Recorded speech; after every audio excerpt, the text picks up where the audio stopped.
안녕하세요. 방금 소개받은 한국여행업협회 카타 회장 양승입니다.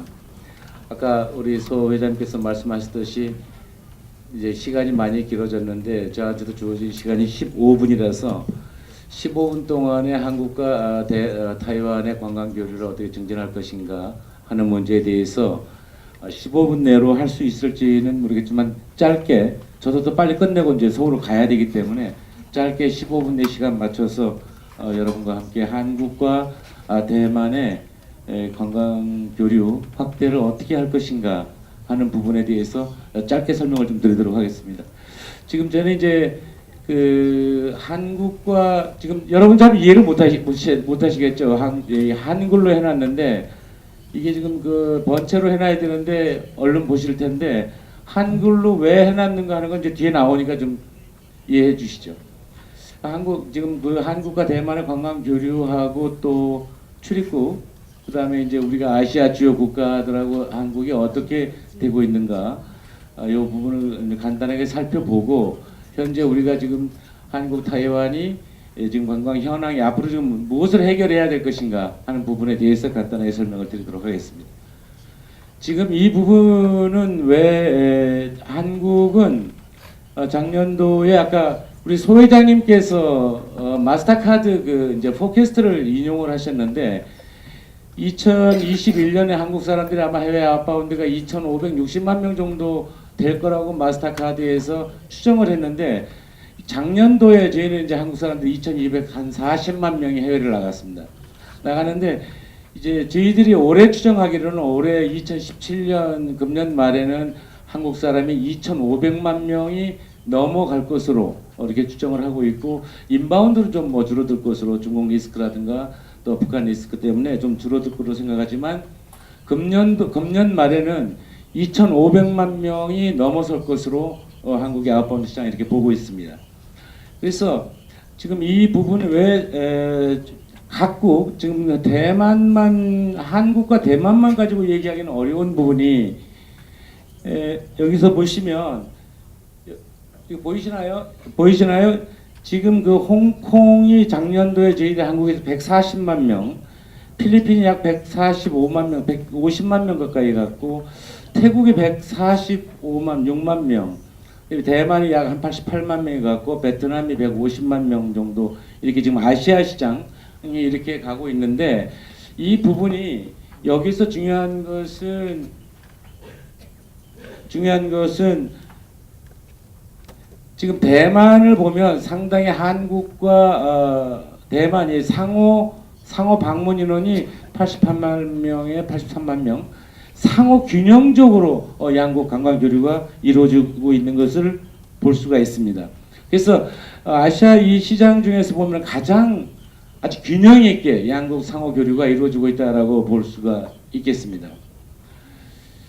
이 중에서 그러면 왜 지금 한국과 대만만 놓고 보면 2010년도서부터 작년까지 보면 지금 갑자기 늘어난 게 2013년, 2014년부터 이제 늘어나기 시작하는데 그 전에는 대만과 한국은 역시 대만이 한국을 많이 오는 그 역초 국가였는데 2014년에 동기가 있었어요. 그래서 이것이 이제 꽃보다 할배라는 우리 이제 아까 뭐 시크릿 가든도 말씀하셨지만 꽃보다 할배라는 이런 그 TV 프로그램이 선풍적인 인기를 끌었습니다. 그래서 대만이 한국 시장에 깊이 인식하게 되는 그런 계기가 돼서 이때부터 이제 FIT 시장도 급격하게 늘어나는 현상들이 나타나기 시작하죠. 그래서 작년까지 약 170만 명, 금년 말에는 약 200만 명이 무난하게 상호 교류가 이루어질 것으로 저희들은 판단을 하고 있습니다. 그래서 이제 2014년 이후에 특별히 또 달라진 것은 그동안은 패키지 중심의 대만 시장이었다면은 한국에서는 이제 FIT 중심으로 급격하게 시장이 니즈가 바뀌는 그러한 현상이 또 나타나고 있고요.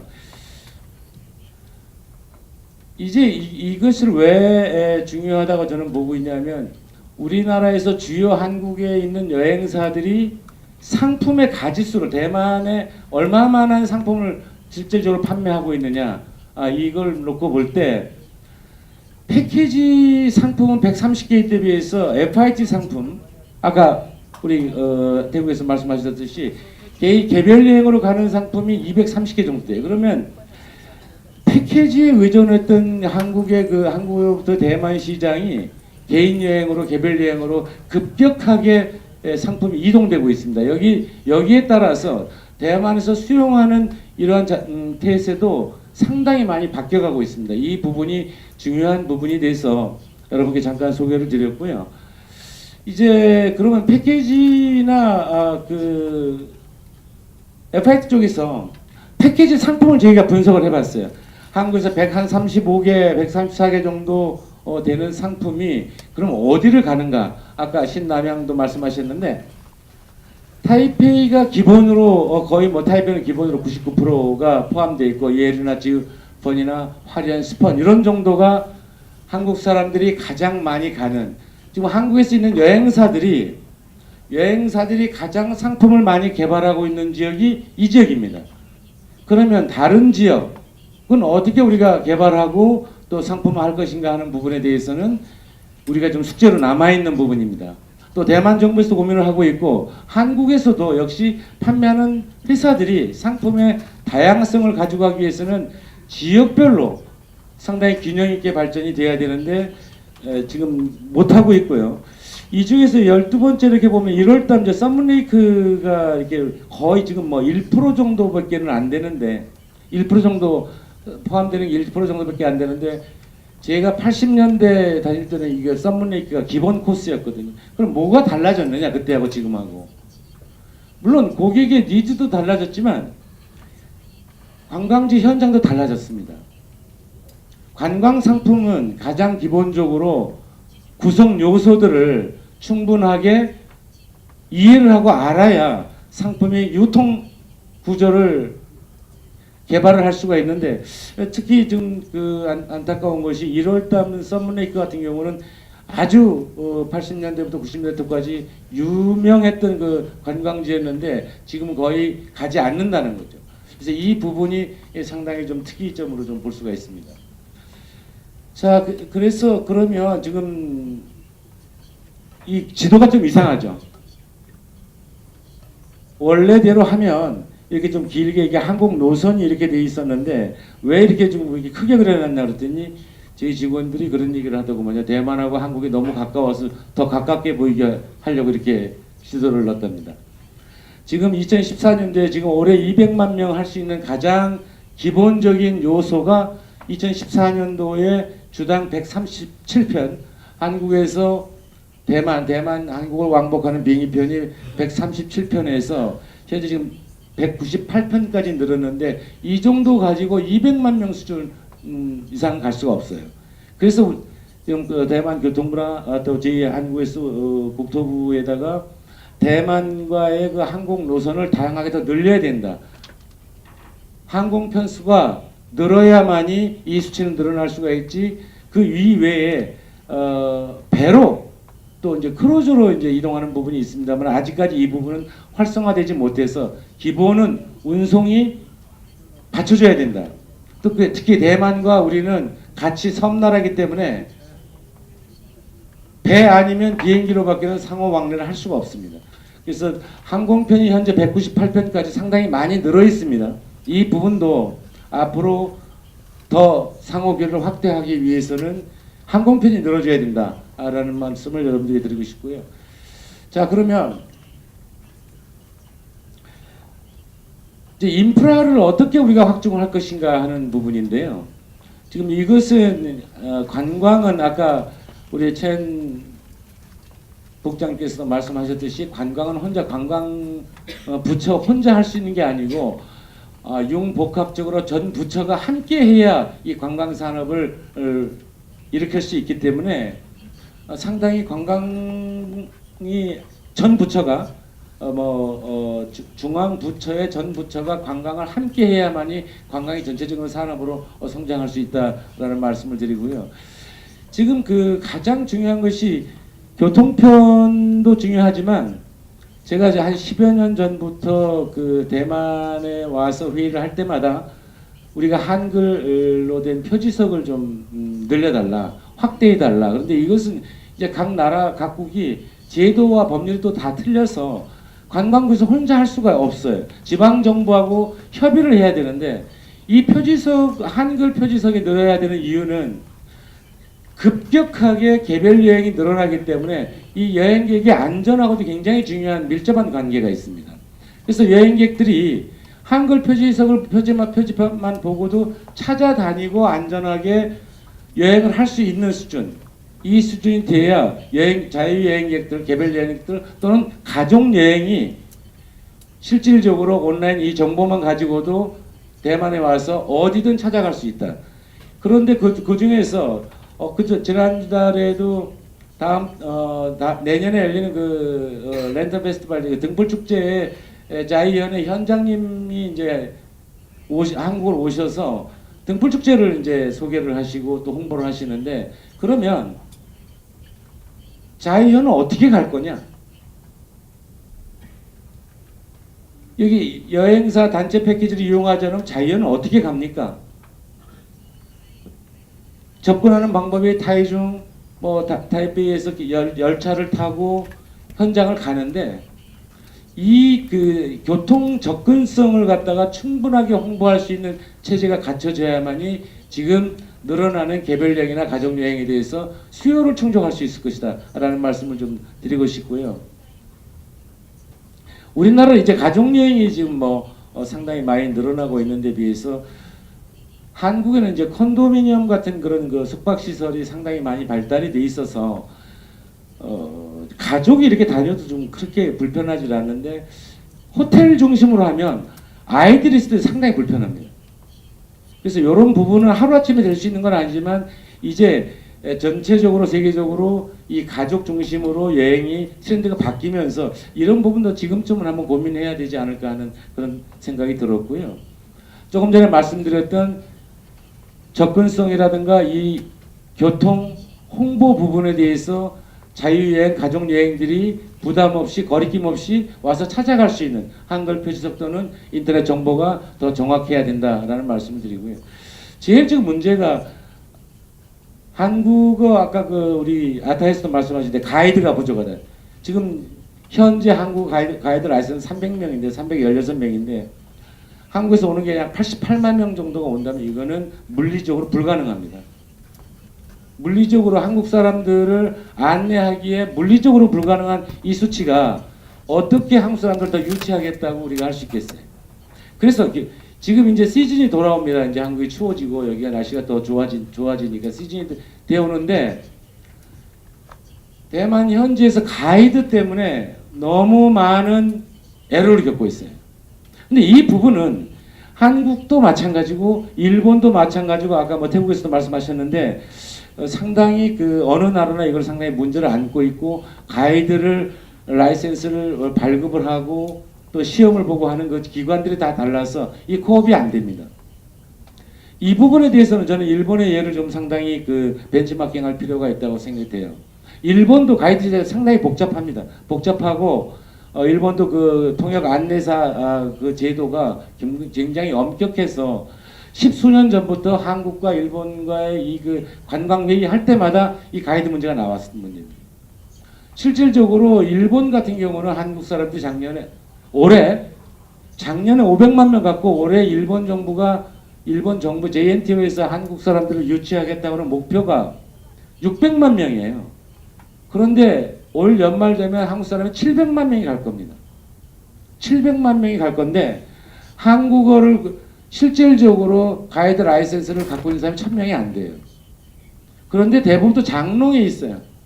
라이센스만 가지고 있고 현장에 있는 사람은 그렇게 되진 않습니다. 그래서 일본 정부가 이게 법률 제도를 정비를 해서 일본은 가이드 라이센스 제도를 없애려고 할 거 법률 개정을 했습니다. 내년부터 시행을 할 건데요.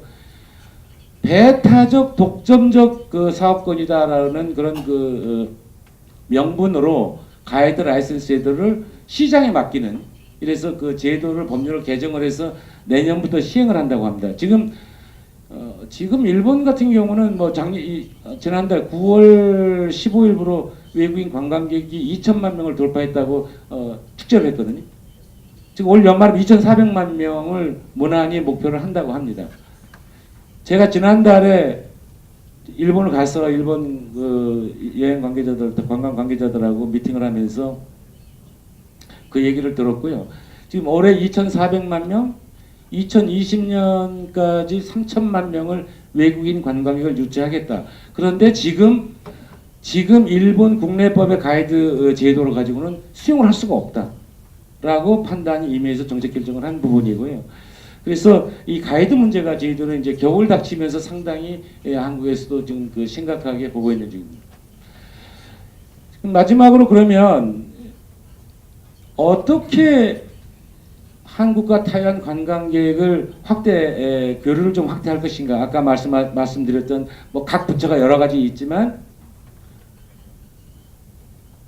상품을 개발하고 지방을 개발하고 또 교류를 이 문화 교류를 좀 더 확대하고 이런 것만 가지고는 상당히 한계가 있지 않을까.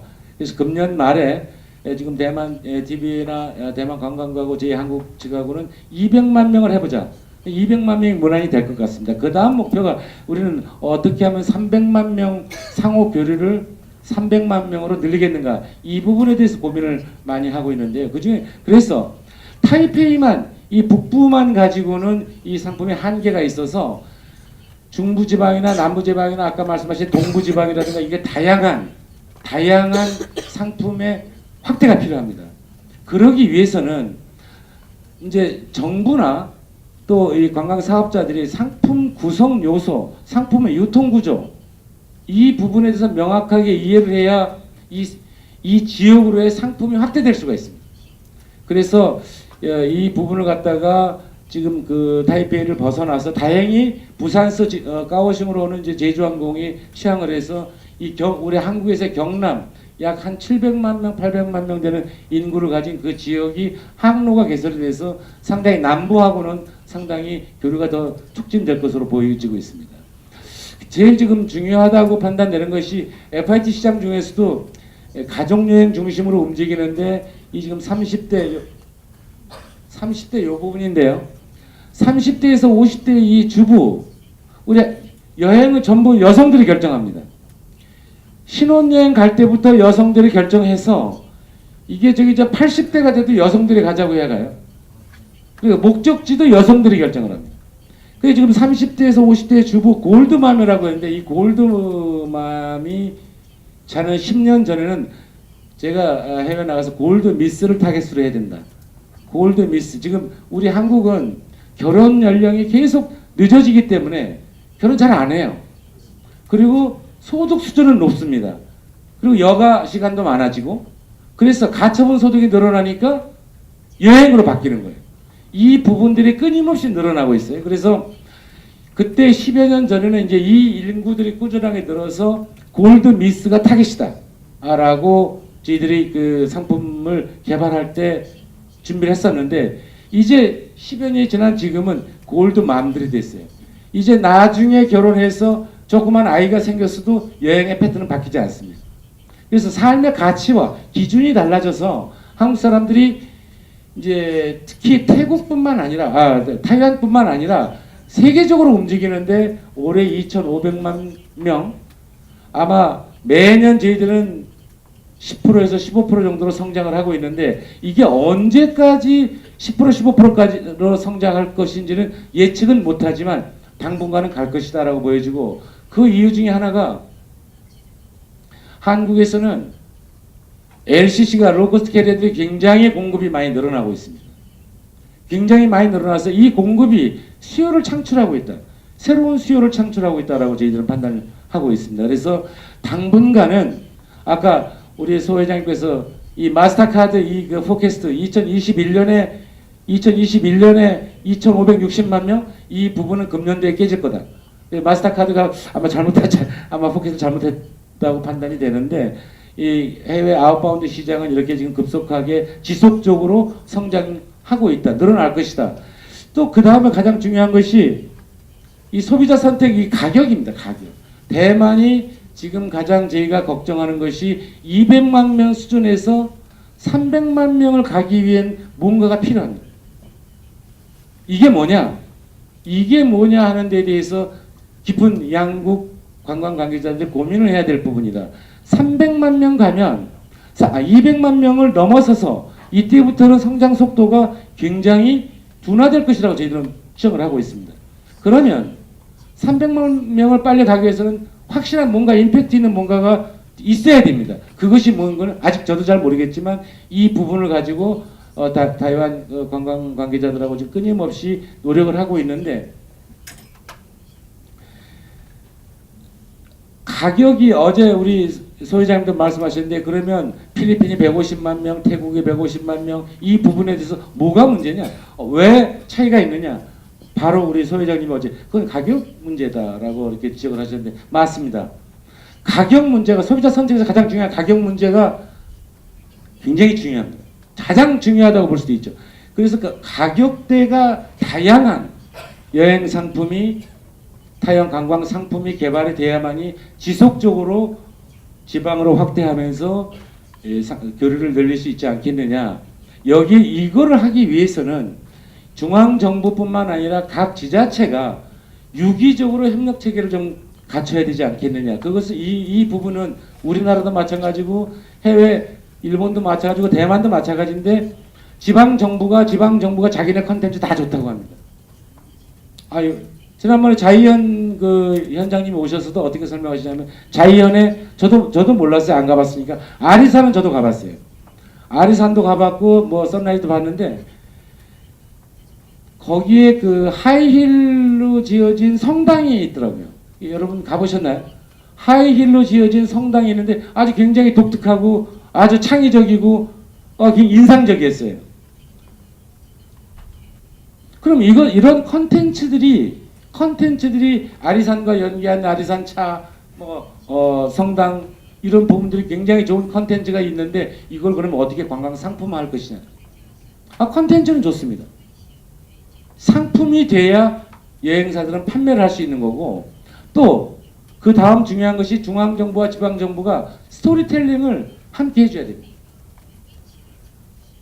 여행 상품이, 여행 컨텐츠가 가치가 있고 의미가 있고 스토리가 있는 이런 상품으로 같이 해줘야만이 우리가 관광을 고루 확대시키는 데는 가장 중요한 요소라고 생각이 됩니다. 그래서 중앙정부, 지방정부, 관광사업자 여러분 모두가 우리가 함께 상품화할 수 있는 공동 마케팅을 해야 되지 않겠는가. 이것이 한국과 타이완의 현재 200만 명 수준에서 300만 명으로 가기 위한 가장 중요하게 해결돼야 될 문제고, 우리가 함께 한국과 타이완이 고민해야 될 과제라고 생각을 합니다. 마지막으로 우리 국제관광은 대표적인 국제적인 평화산업입니다. 국가 간의 교류를 확대하고 또 지역 간의 경제 불균형을 해소하는 가장 중요한 대표적인 평화산업에 종사하는 여러분들이 이러한 사명을 가지고 관광 교류 확대에 다 함께 노력해 주시기를 당부드리겠습니다. 감사합니다.